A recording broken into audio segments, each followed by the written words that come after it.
Well, hello and welcome to Around the Nest. Jay talking our way around the Toronto Blue Jays minor league system. There's a lot that we can do, and there's a lot to talk about over the course of this week's show. We'll go from AAA, AA, Single A, all the way down to short season A and the Vancouver Canadians. You'll hear from Rob Bay in Vancouver. Marshall Kellner will join from the Dunedin Blue Jays, and Ben Wagner from the AAA Buffalo Bisons as well, as we talk all about the Toronto Blue Jays minor league system. The minor leagues are getting a little bit more major very shortly. Word from John Lott in Toronto that Marcus Stroman has completed his 51-pitch simulated game earlier today, and then he'll be dropping by the Lansing Lugnuts next Wednesday before pitching for the Buffalo Bisons on September the 7th in their game against Pawtucket. Speaking about the Buffalo Bisons, now I bring in Ben Wagner, voice of the herd. Ben, how are you? Happy Friday, Jesse. Doing great here. Let me first start with something that occurred this past week. What occurred on football night in Lehigh Valley? Gridiron matchup. Went out there and, we did the best we could. No, that's coach speak. Sorry. What happened on football night in Allentown, Pennsylvania? It was a nice theme. Everything was decked out in terms of ballpark theming of football. They had this weird defense chant going on when Lehigh Valley is out on the defense, which is just odd. I don't understand ballparks that use the defense chant because it's such like a basketball and football thing, right? But I did like how they morphed the Bison's logos into football helmets or football-centric graphics on the video board. Every Lehigh Valley Iron Pig person had their head morphed onto a superstar of the National Football League as well. And some of them made sense, some of them didn't. Like Cord Phelps, who is not that big of a guy, was on the body of J.J. Watt. It was interesting. That was fun to watch. It's your classic promo night where a lot of the interns, front office staff, they're all in their favorite football jerseys, whether it's professional or collegiate. They did a whole bunch of parades before the game of Little Loop and young football players that came out. There was a section-by-section kind of cheer-off as well with some of the local schools that brought their cheerleading crew in there. So it was definitely a fall feel before the Iron Pigs and Bisons locked up. I'm very glad that even though the minor league schedules are winding to a close, that the promotional staffs are not letting any senioritis set in. No. This is the time to shine. You're going in probably to your most important games of the season, where you hope that the weather lines up as well as the biggest crowds in the promotions, to kind of cap off and hopefully hit goals and get fantastic, crowds. Because really this is the home stretch in terms of the final homestand, final innings, or depending on whether your club is making a playoff push. So all this is coming to fruition, and that's why this weekend is so important for the Bison's perspective. And Friday nights are historically really, really good here at Coca-Cola Field, so tonight is going to be fantastic weather. We've got an action-packed Saturday and Sunday, and then a short little 3-day stint here at home on Monday, Tuesday, and Wednesday before we all say sayonara to 2015. Well, let me ask you, would you prefer to close the season out at home or close the season on the road? That's a really good question, one that we'll never probably know until this ballpark stops hosting the National Chicken Wing Festival, of which 30 tons of chicken wings will be consumed by nearly 250,000 people over the Labor Day weekend. And that is the sole reason that Buffalo, in all of my now 9 seasons, has ended on the road. We will finish on the road regardless of where Buffalo is in terms of standings, what the promotional schedule is. So I do like finishing at home. I wouldn't mind it. And in this case, Buffalo is about as far away as you can get within the division in Pawtucket, Rhode Island. So a 7.5-hour bus ride awaits the Bisons upon the season's close. That's not very cool.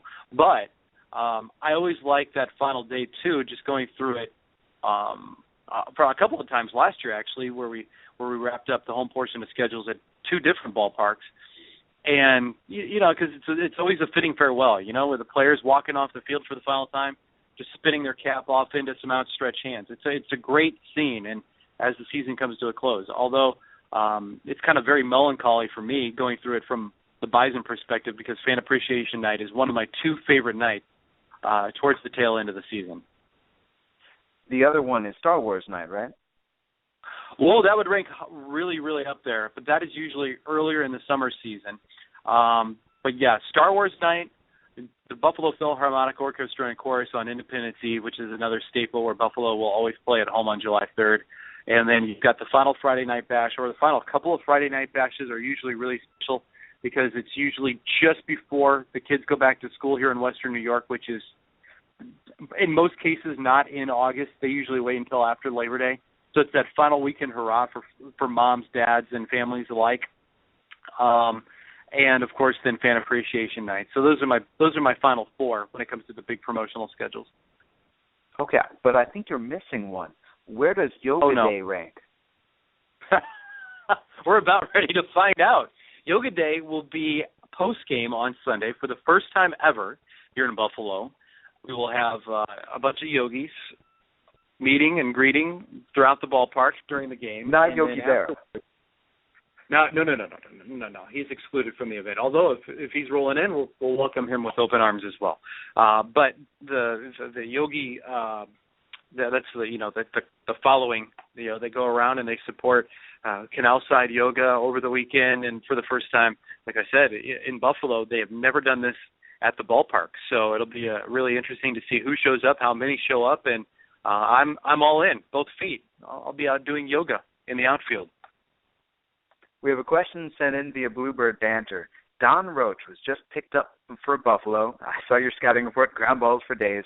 And he's pitched for AAA Iowa and Louisville this year. And the question was, do players like coming to the International League from the PCL? Generally, yes, for a couple of reasons.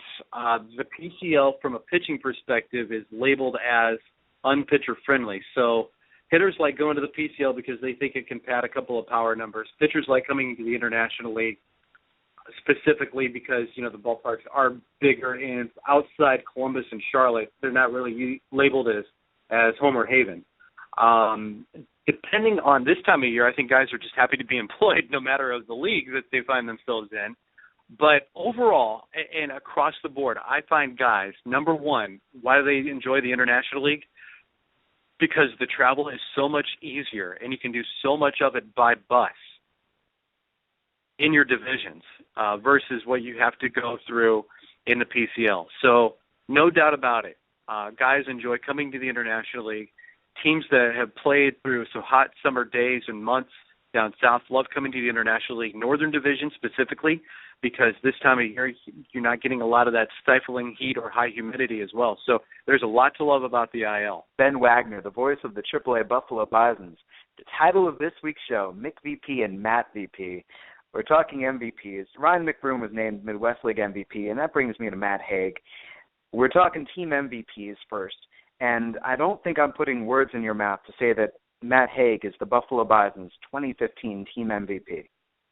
You're definitely not. And the collective body of work, the individual, too, that I got to know just at the tail end of last year, only for a couple of weeks. He was a late waiver wire claim from the Pittsburgh Pirates, and the Blue Jays picked up. And I thought we were going to get in Buffalo a pretty solid player to watch every day, and guys that were in Indianapolis that had seen him play, and even the broadcasters in the Western Division said, you're really going to appreciate the kind of player that Matt Hague is. We had no idea that 2015 would roll out like it has for Matt, and it's been incredibly consistent. The league has just been dominated by him, night in and night out, 167 hits. Even though he spent a week in the big leagues, he's got an opportunity to still break Johnny Peralta's 2014 or 2004 record of 181 hits. He's going to run away with all-time Bison highs in average and on-base percentage. He's going to log top 10 for a single-season performer in RBI and in doubles, and should rank among the top 5 in about 10 different categories in the International League in terms of offensive statistics. So if he's going to be the Bison's team MVP. There's no doubt about that. If he's not the league MVP, we're going to Dublin, Ohio, and I'm going to beat down the door of Randy Mobley and find out just where those votes were coming from, because it's definitely got to be Matt Hague running away with it and trending the hashtag MattVP. The other initials I'll pose to you are the MUP. Who is the Buffalo Bison's most unsung player? I've thought about that since I saw the email in our rundown, and that's a really tough question because you've got a couple of guys that have come and gone, and you've got guys that now have gone as well. And I'm going to approach it two ways because you could have a pitcher that could do it, like Randy Wolf, for example, who is with Buffalo the majority of the season, had a 9-2 record, and 8 different times allowed 1 run or no runs, took a no decision in his starts, was very consistent, especially out of April, really started to dominate and get deep in the ball games. And a couple of times when Buffalo had next to nothing in their bullpen available, Randy Wolf would go out and throw 7 or 8 innings. And I mean, you just cannot deny what he was able to do this season, 2 years removed from Tommy John surgery. The 5 different organizations that he pitched with last year didn't have an opportunity to get a job. I think got a bad typecast early when the John Heyman article came out just because the headline was a little sensationalism, but wanted an opportunity to throw in the major leagues. And if you've been tracking what he's done in Detroit, he's thrown pretty well, including his last effort, where, again, he had 0 run support and the Tigers were shut out and he took a second loss. Offensively, I think Andy Burns gets that nod because he was an early call-up in the season for a AAA rookie to come in, 23 doubles, 4 home runs, 43 driven in. He's been playing all over the diamond and never really had too long of stretches where he really has struggled or been overmatched offensively. And for somebody in his first year at AAA that's going to walk away probably hitting somewhere around 290 if he doesn't tail off here at the tail end of the season, I think that really should be brought to more people's attention just because Matt Hague's numbers are so eye-popping. You can't forget about what Andy Burns has done in his first year. Insights from Ben Wagner on Twitter at BenWag247. You can also tune him in. The Buffalo Bisons hosting the Pawtucket Red Sox tonight at 7:05 p.m. They are at home through next week and then off to the road to end the season. Ben, one final thing, September the 7th, final game of the season, and that's the sort of day where, okay, everyone get packed up. And, of course, the last day of your regular season, you get Marcus Stroman dropping on by. Oh, my gosh. Yeah, and the Blue Jays are playing 45 miles away in Boston as well. I expect there to be a really, really good buzz around the Bison's clubhouse when Stroman comes in. So it's up to you, Jesse, not to mess that up 5 days before in Lansing. So the pressure's on you first. Get the Stro Show tuned up. Send him to Pawtucket, and we'll enjoy Marcus for whatever the pitch count is set to be. I'm going to guess that it's going to be around 80 pitches by the time he gets to Buffalo.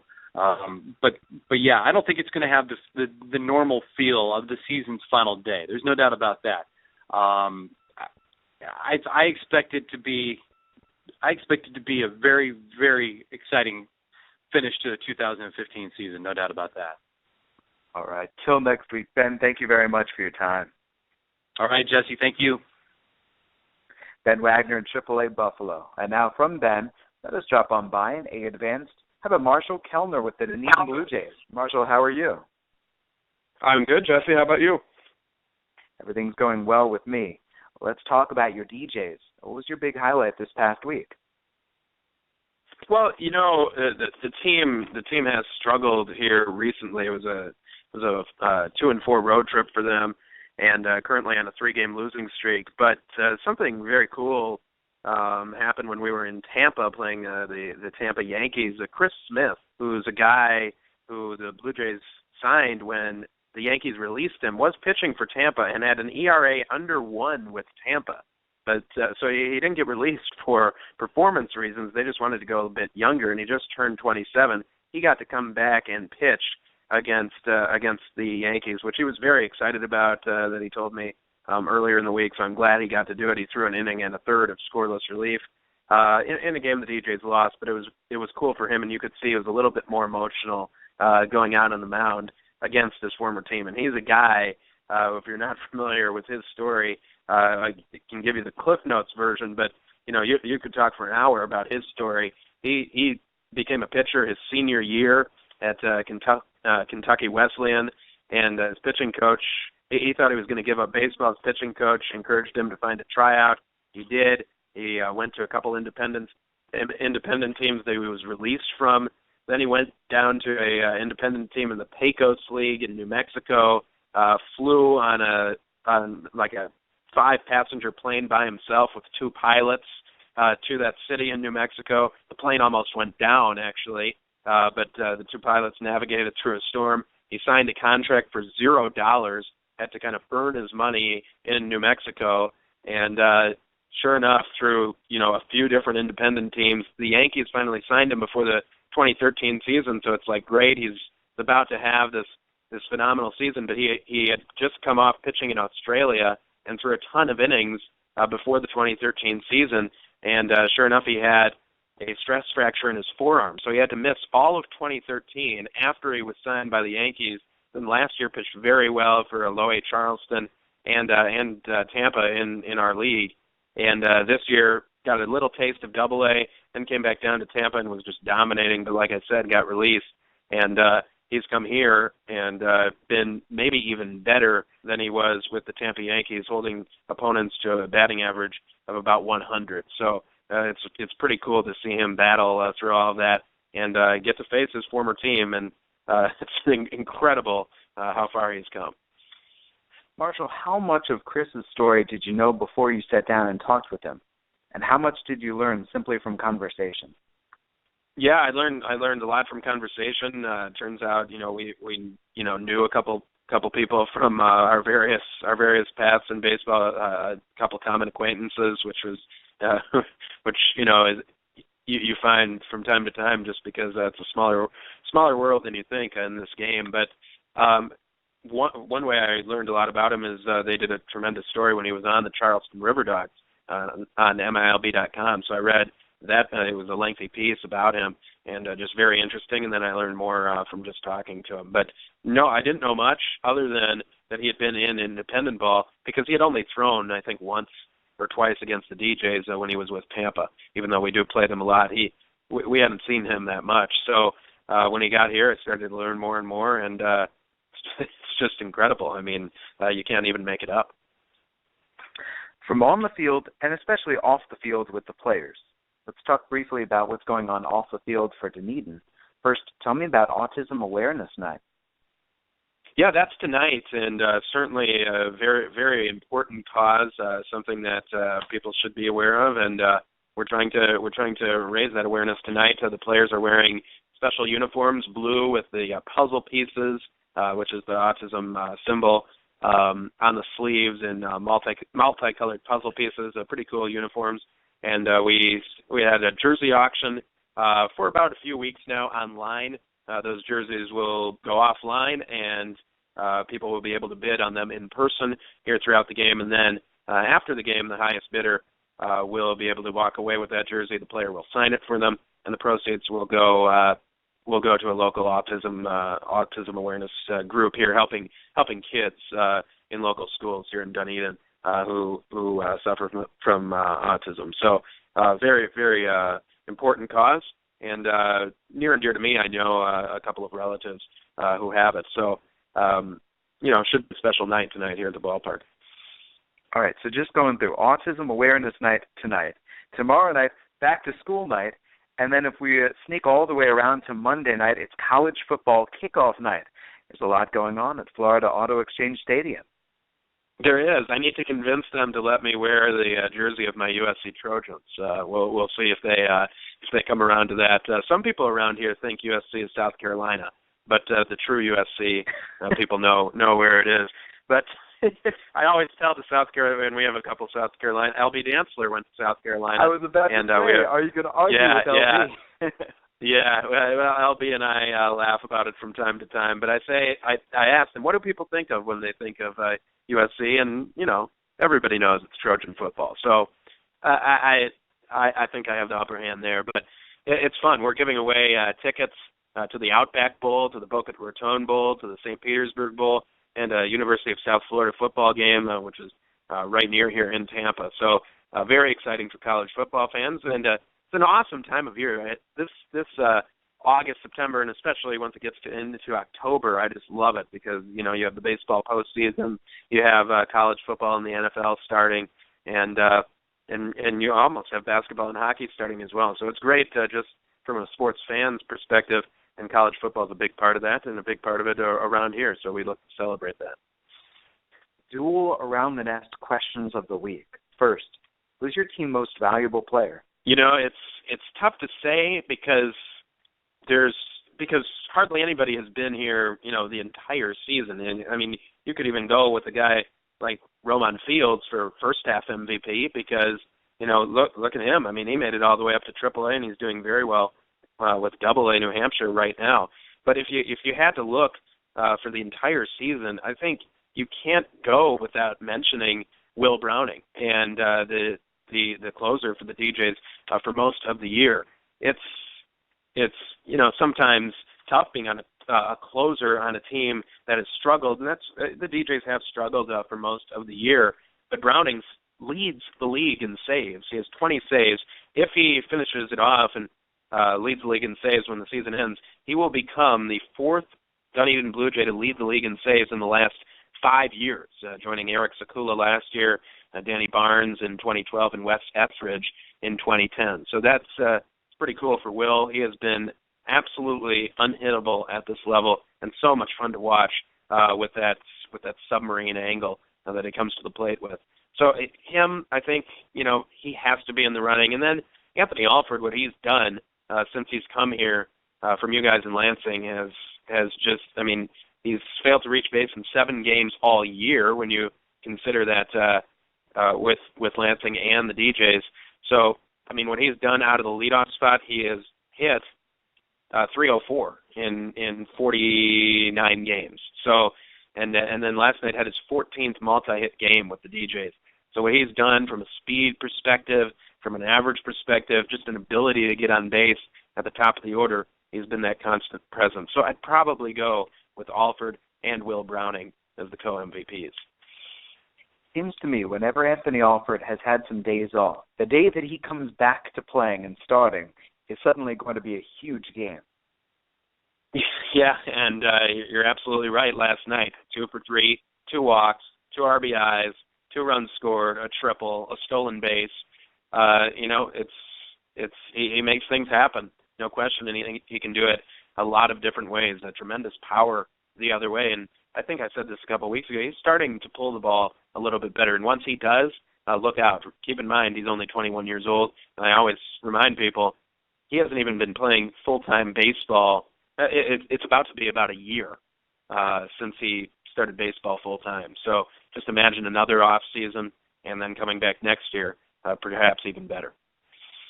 From MVP to MUP, who's the Dunedin Blue Jays' most unsung player of the year? Well, you could go a couple different ways. I'm an indecisive guy, so I can never just pick one. But Derek Lovelace, I think, is a guy who has played 111 games for the DJs, mostly in right field. And he's top 10 in the league in outfield assists. He has 9 outfield assists this year. The average isn't where he would want it to be. But one thing he does do is he gets on base. He leads the team in walks, has over 50 walks this year. And his month of August, he has gotten now up to 10 home runs for the season. 4 of them have come in the month of August. So I think Lovelace just being able to rely on him and for manager Omar Malave to just write his name in the lineup every day and know that he's going to get that solid defense in right field. And even if he doesn't get a base hit, there's a good chance he's going to get on base via the walk. So I think Lovelace is a guy, and even Jorge Saiz, who has struggled with the batting average. It's been under 200 for most of the year, but his ability to call games, his defense behind the plate, and his leadership has been outstanding, and his ability to throw out runners. He's throwing out about 35% of potential base stealers this season. So, those are 2 guys whose averages, if you just look at the stats, may not be there, but who have both played important roles.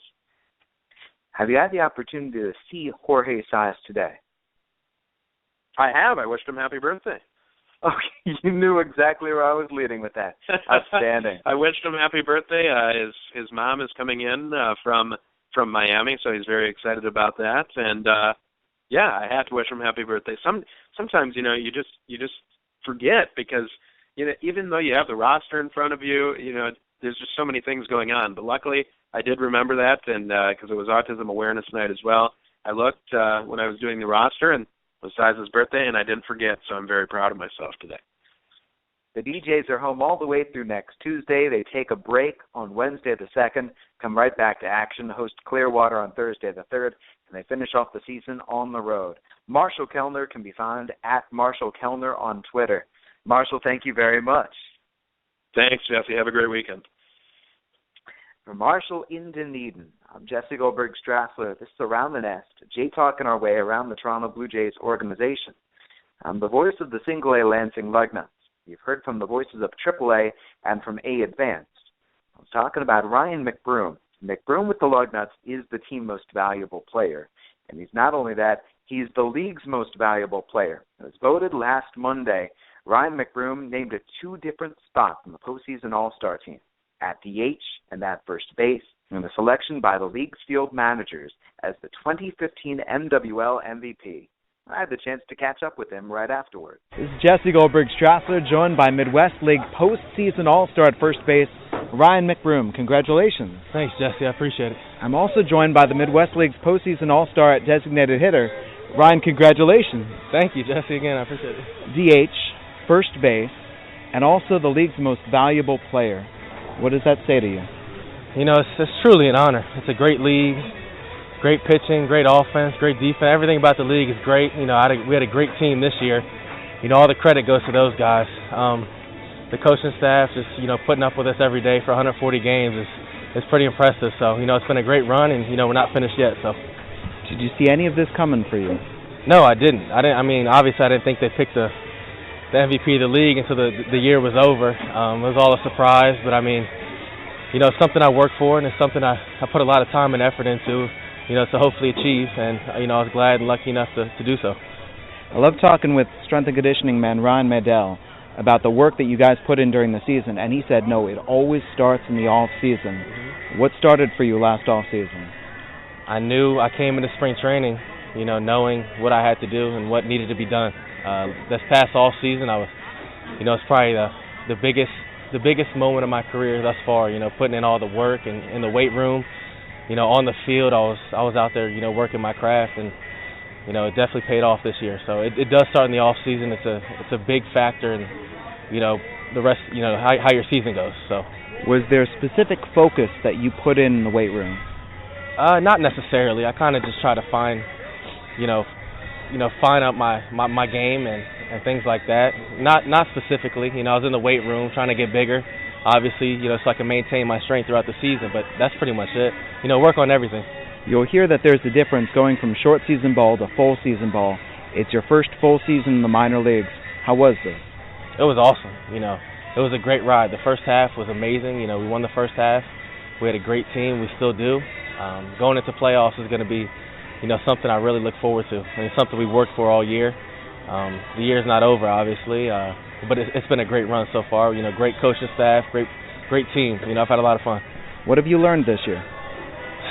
There's so much. I can't even sit here and tell you, you know, one thing. I pretty much try to work on everything. I learn every single day something new, you know, something to help perfect my game, and I try to, you know, put that to use.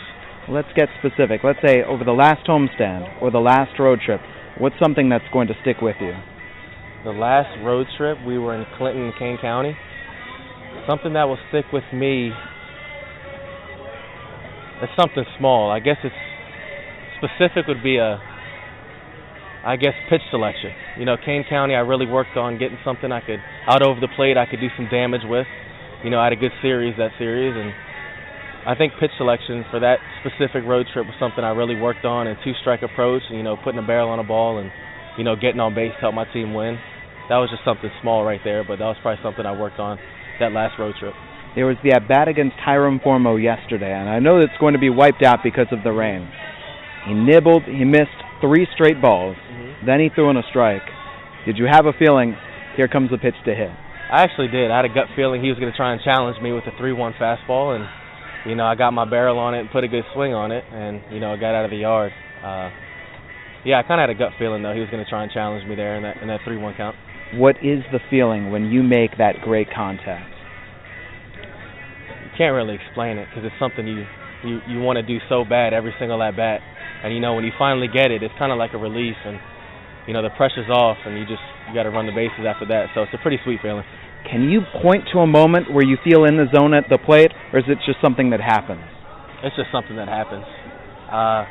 You got to lock in every single at bat, and it's hard to do when you play 140 games each season, throughout the entire year. So you're going to get 500 plus at bats, but you really have to take every at bat to heart, and really focus and lock in every single pitch. It's tough to do, but it's something you have to if you want to be successful.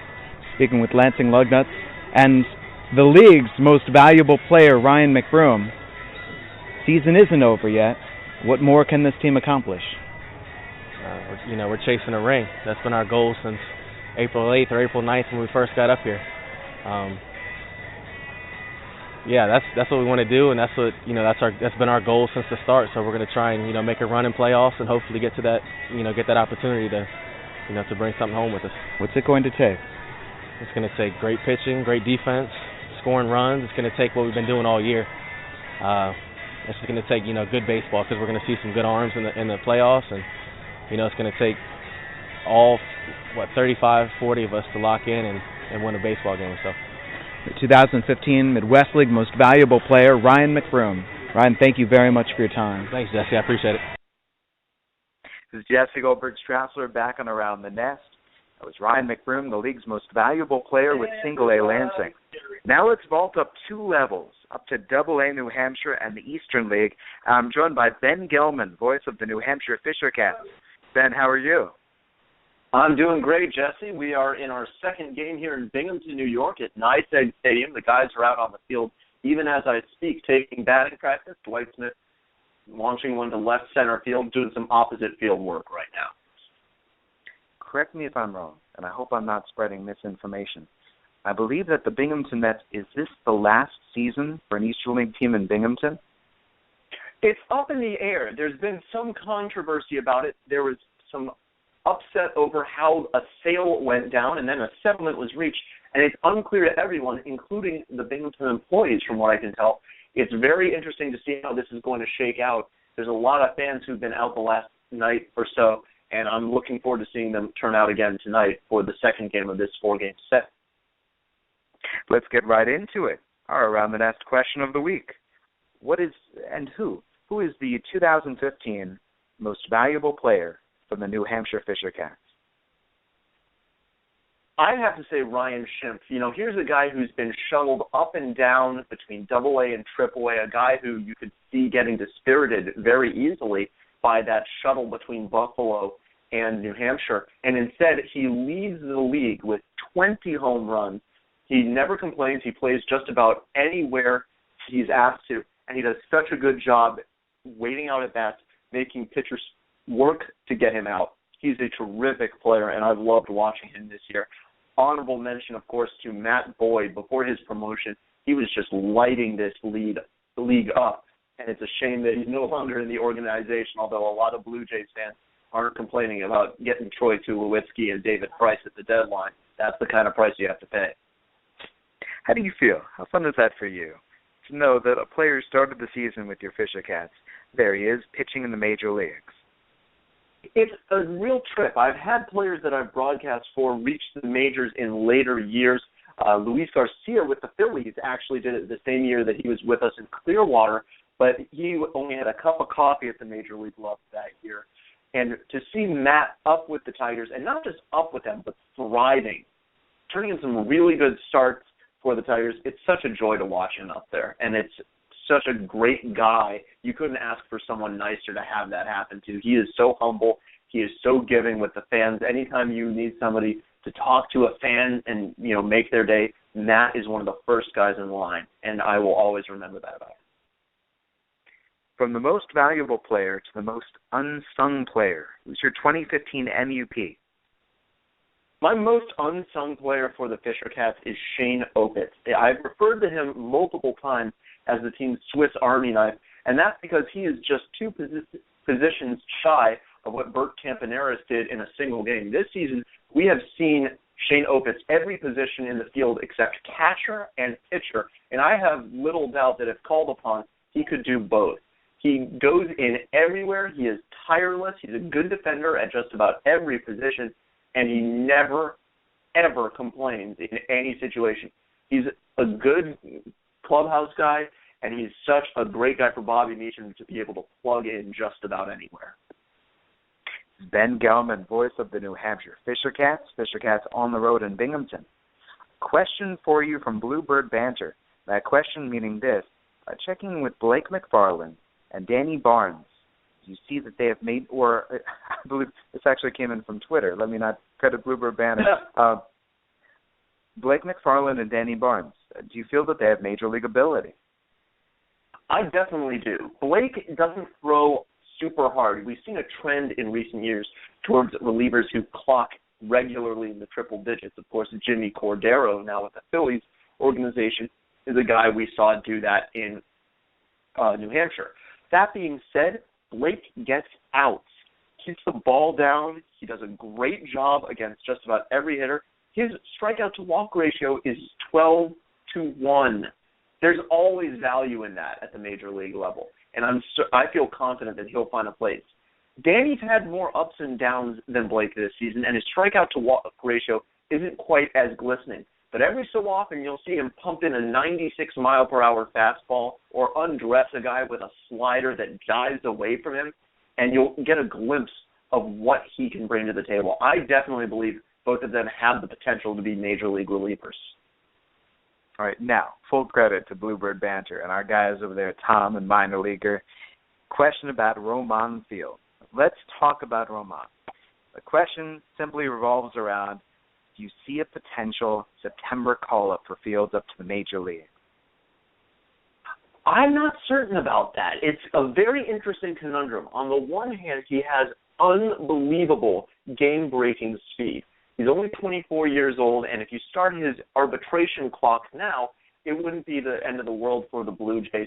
He doesn't project to hit for a lot of the stats that really set an arbitrator to set a high price for him. That being said, I feel like John Birdie could serve much the same purpose, and Birdie makes better decisions on the bases thus far than I've seen from Roemon.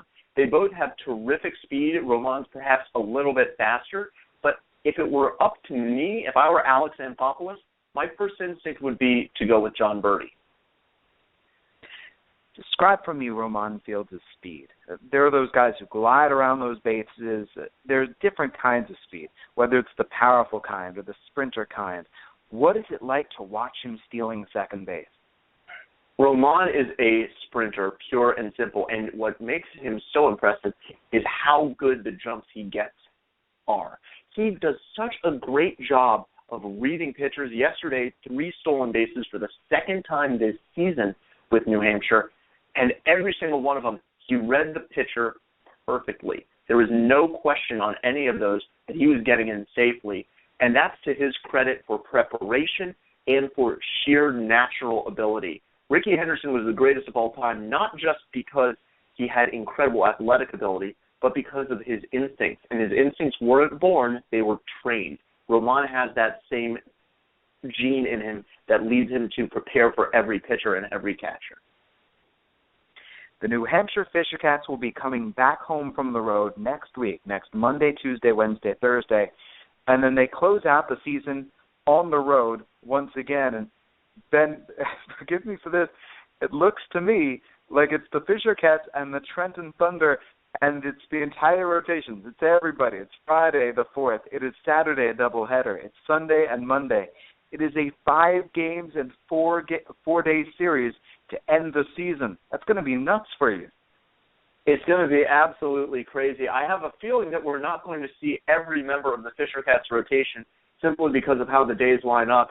I think the nightcap of the doubleheader is more likely to be pitched by what my manager in Clearwater once referred to as Johnny Allstaff, throwing just whatever reliever you can out there. That being said, the Fisher Cats have had great results with that recently. Scott Barnes, in what we thought was just a spot start, 5 perfect innings. And then Luis Perez recently in another spot start in a doubleheader, 5 no-hit innings.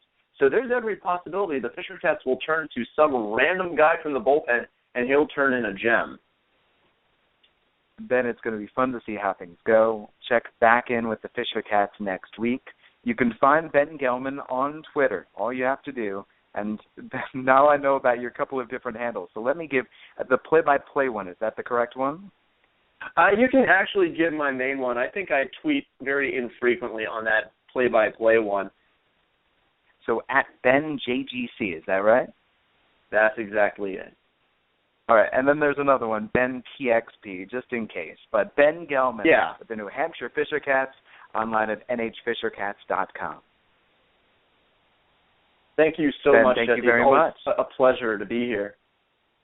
Well, good to have you, and best of luck to your Fisher Cats.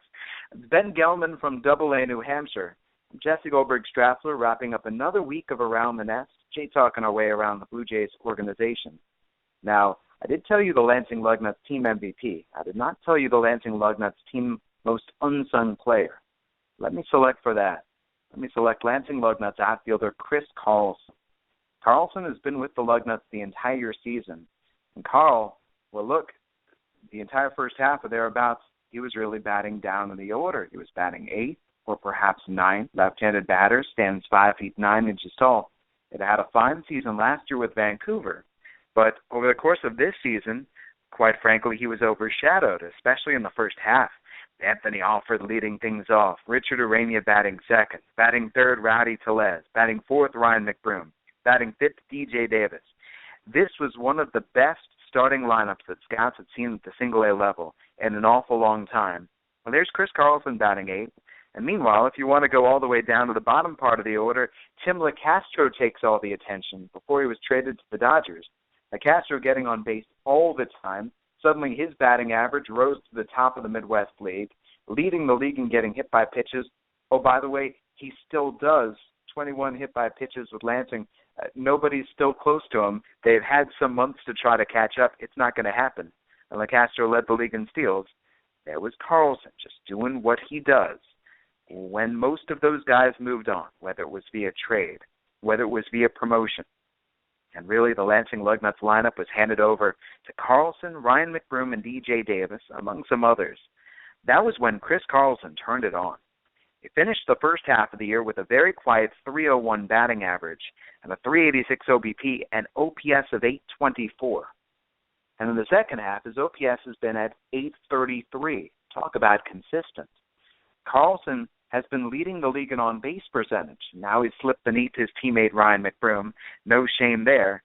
All he does, he gets on. He has walked 48 times in 97 games. He has struck out only 39 times. He has 14 steals. He also has 104 base hits. He's not afraid to swing the bat. He has 34 extra base hits, and that includes his first 7 career home runs as a professional. He just started to hit home runs in June. And let me add in, too, that Chris Carlson bats against left-handed pitchers. Keep in mind he's a left-handed batter. He bats at a .352 clip.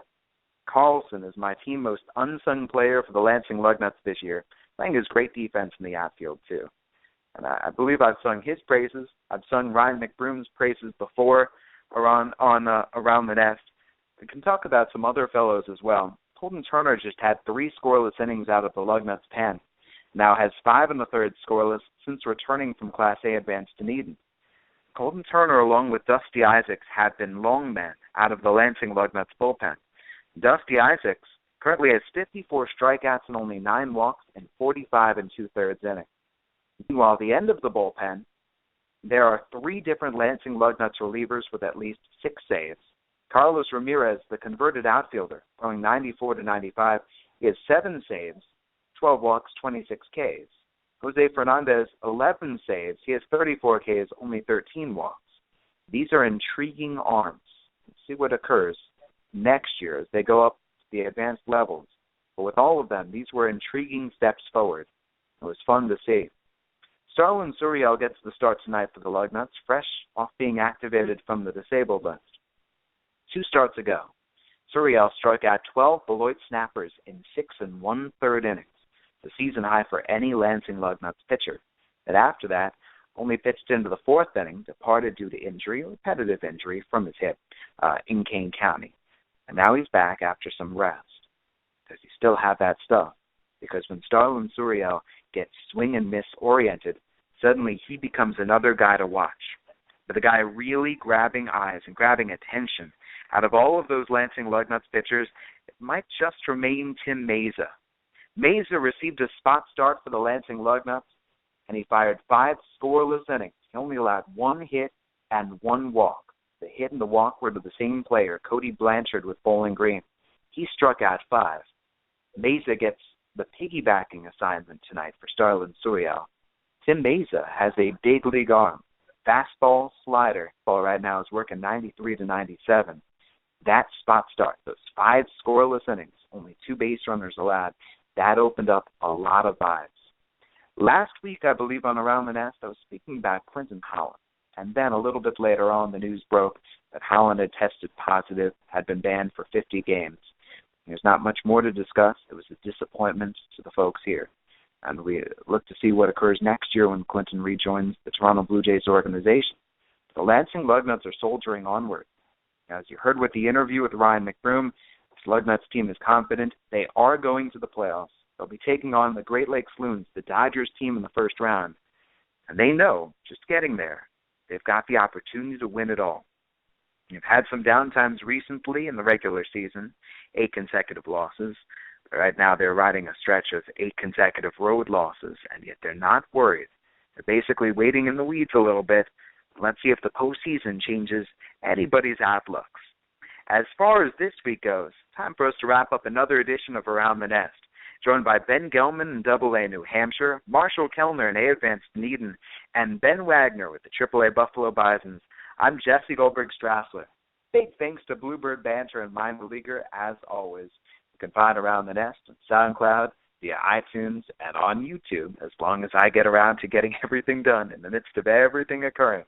Next Wednesday, from Go Nuts to Stro Nuts, Marcus Stroman pitching for the Lansing Lugnuts, before moving onward to the Buffalo Bisons, on his way right back up to the Major Leagues.